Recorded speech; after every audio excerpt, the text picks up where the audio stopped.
오늘 저희들 함께 보실 하나님 말씀은 로마서 9장 14절에서 33절입니다.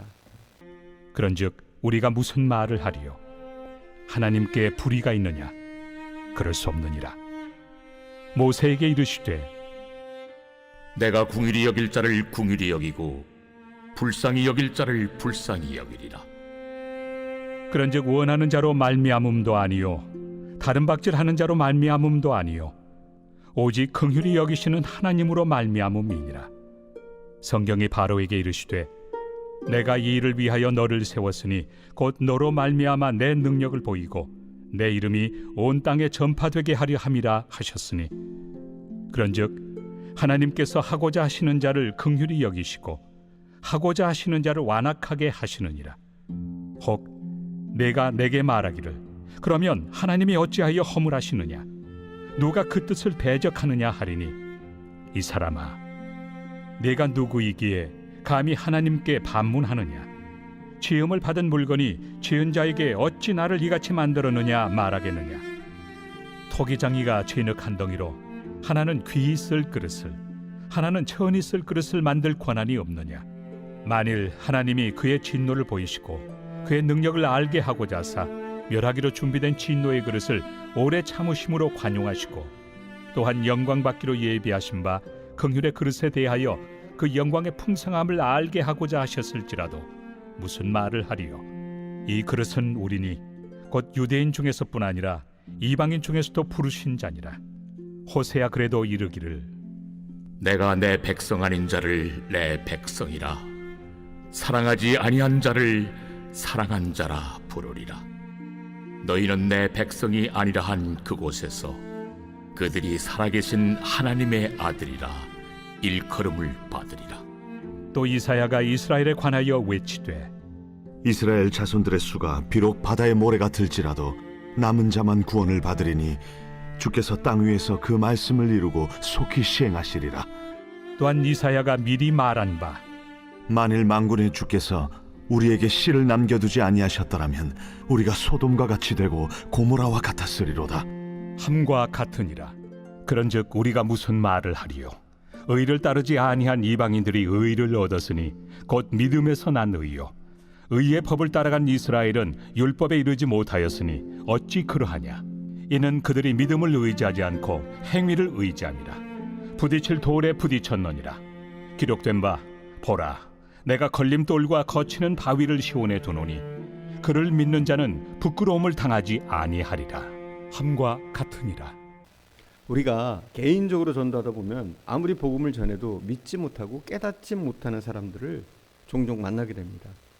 그때 여러분은 어떤 느낌이 드십니까? 무엇보다 첫 번째 안타까운 마음이 생깁니다. 특별히 그 상대가 믿을 만한 충분한 조건을 갖춘 분인데도 불구하고 복음을 받아들이지 못할 때 그 안타까움은 한층 더 심해집니다.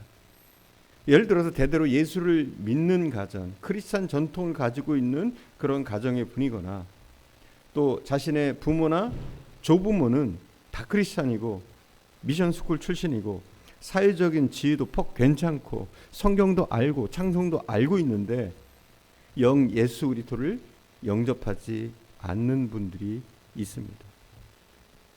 이런 분들을 볼 때 안타까운 마음이 생기죠.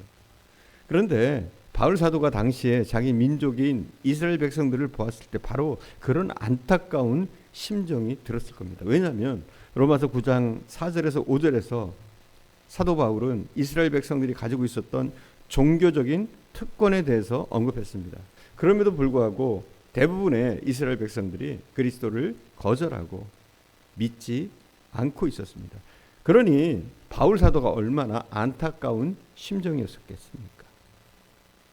그러나 우리가 전도할 때 이렇게 믿지 않는 사람을 보면 안타까운 마음이 앞서면서도 또 한편 우리 마음속에 감사한 마음도 있습니다. 그것은 이렇게 믿지 못하는 예수를 나는 어떻게 믿게 되었을까? 그런 생각을 갖게 되기 때문입니다. 여러분, 우리를 둘러싸고 있는 대다수의 사람들이 불신앙의 자리에 있음에도 불구하고 믿음의 자리에 서게 된 소수의 무리들에게 적용되는 성경적 독특한 명칭 하나가 본문에 등장합니다. 그것이 바로 27절에서 등장하는 남은 자라는 단어입니다. 제가 27절을 제가 봉독하겠습니다. 또 이사야가 이스라엘에 관하여 외치되 이스라엘 자손들의 수가 비록 바다의 모래 같을지라도 남은 자만 구원을 받으리니. 뭐라고요? 남은 자만 구원을 받을 것이다. 이렇게 얘기하고 있습니다. 그럼 이 남은 자란 말의 뜻이 뭡니까? 이 말 속에는 두 가지 의미가 있습니다. 첫 번째, 남은 자란 구원받은 백성들입니다. 또 두 번째, 계속해서 하나님 앞에 쓰임받는 백성들, 그것을 의미합니다. 그들은 구원받았고 하나님께 쓰임받았습니다. 하나님의 귀한 섭리와 역사를 성취하기 위한 도구로 사용되었던 사람들을 가리켜서 남은 자들이라고 부르는 겁니다. 이스라엘의 아합 왕이 통치하던 시대에 이스라엘 백성들은 전국적으로 우상 숭배에 빠졌습니다. 성경에 보시면 그 정황을 묘사하기를 단에서 브엘세바까지 이스라엘 백성 전체가 우상의 제단 앞에 엎드러졌다, 이렇게 말합니다. 단이란 이스라엘의 북방의 끝입니다. 이 도시에서부터 브엘세바는 저 남방의 끝에 있는 도시입니다. 단에서 브엘세바까지 도처에 우상의 제단들이 세워지고 사람들은 우상을 숭배했습니다. 아무리 둘러보아도 믿는 사람을 보기가 쉽지 않았습니다. 그 시대를 살았던 엘리야 선지자가 얼마나 고독했던지 어느 날 하나님 앞에서 이런 고백을 합니다. 하나님, 다 죽고 나만 남았습니다. 이 말을 우리식으로 말한다면 하나님을 사랑하고 예수님을 믿는 사람은 왜 이렇게 없습니까? 이렇게 말할 수 있습니다. 이때 하나님께서 유명한 말씀을 하시죠. 아니야, 아직까지 바알에 무릎 꿇지 않는 사람 1,000명이나 7,000명이나 숨겨뒀다 말씀하셨습니다.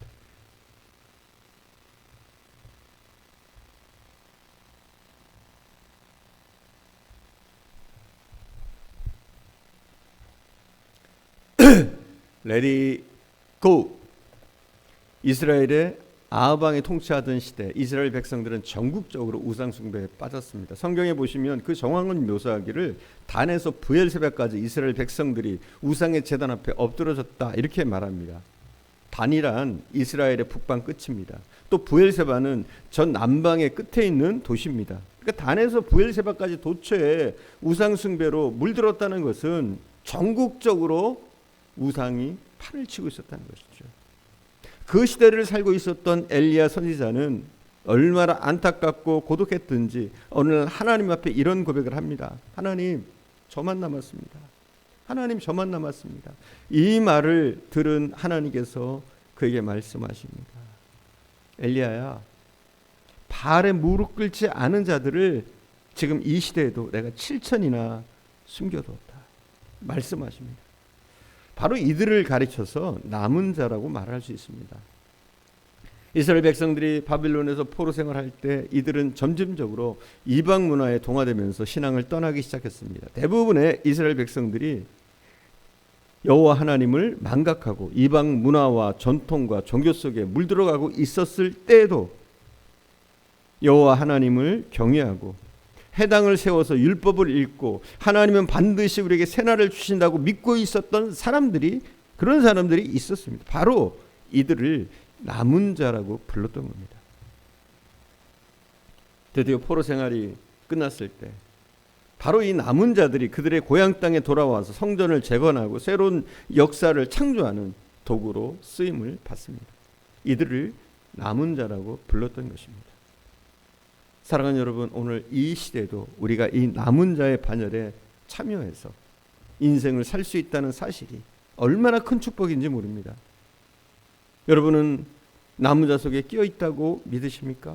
여러분 남은 자이십니까? 이 시대의 종교인들이 얼마든지 많이 있습니다. 오늘도 교회를 드나드는 수많은 사람들이 있습니다. 그러나 정말 하나님의 구원의 영광을 알고 그리고 하나님의 손에 붙들림 받아서 쓰임 받는 남은 자 중 나도 바로 그 한 사람이라고 고백하실 수 있겠습니까? 다시 27절 말씀을 읽겠습니다. 또 이사야가 이스라엘에 관하여 외치되 이스라엘 자손들의 수가 비록 바다의 모래 같을지라도 남은 자만 구원을 받으리니. 소위 하나님의 백성이라고 자부하던 이스라엘 백성들은 바닷가에 모래같이 많이 있었습니다. 그럼에도 불구하고 성경은 말하기를 남은 자만 구원의 영광을 누리고 남은 자만 하나님의 손에 붙들림 바 되어서 쓰임 받는다 말씀하고 있습니다. 바울 사도는 지금 대부분의 자신의 동족이 불신앙의 길을 가고 있는 안타까운 정황을 지켜보면서 개인적인 자기의 신앙의 고백을 로마서 9장에서 계속하고 있습니다. 자기를 포함해서 매우 소수의 그룹에 속한 적은 무리들, 그러나 우리가 이 구원의 영광을 누리고 예수 그리스도를 우리의 메시아로 고백하고 하나님께 쓰임받는 놀라운 이유가 바로 남은 자의 구원, 남은 자의 삶의 특권에 대해서 불신앙의 민족들 앞에서 간증하고 있는 것입니다. 수많은 이스라엘 백성들이 있었습니다. 그 중에 남은 자는 소수였습니다. 오늘날 수많은 크리스찬들이 있습니다. 여러분은 남은 자이십니까? 기도하겠습니다. 사랑하는 주님, 죄악이 관영하고 또 우상으로 이스라엘이 물들어 있는 그 시절, 엘리야의 고백처럼 남은 자가 없습니다. 남은 자가 남지 않았습니다. 하나님, 저밖에 남지 않았습니다.